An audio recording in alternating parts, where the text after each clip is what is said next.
In a previous TikTok, I told you all about how finally, when my hemoglobin and my iron was raised enough, I went for a private blood test and then a private ultrasound, and I sent it over to my IVF clinic in Prague, and I found out that my fibroid, my biggest fibroid, has like almost doubled in size. So it is just below 8 centimeters, and when I started off this entire process, it was 4.2, I believe.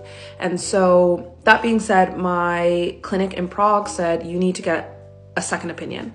And so I had sent them the paperwork from our NHS IVF consultation, and they said, we want you to get a second opinion.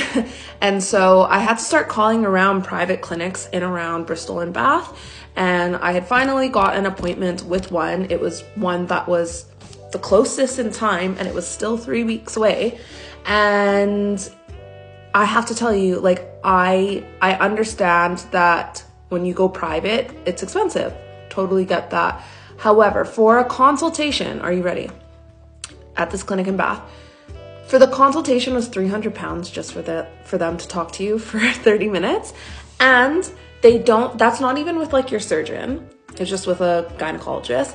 And that's not them even doing an internal ultrasound. That is literally them just talking to you, which really didn't make me feel confident, because how are you going to tell me what I need to do for surgery if you're not even going to go inside of me?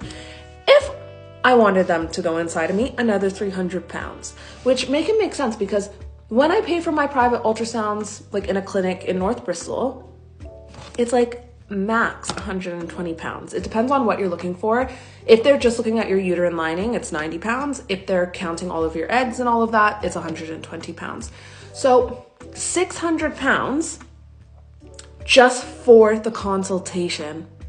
Absolutely mad. And then this consultation, it took about 3 weeks to get the appointment. So in the next video, I'm going to tell you what I did instead, and then that will be the whole next part of this story.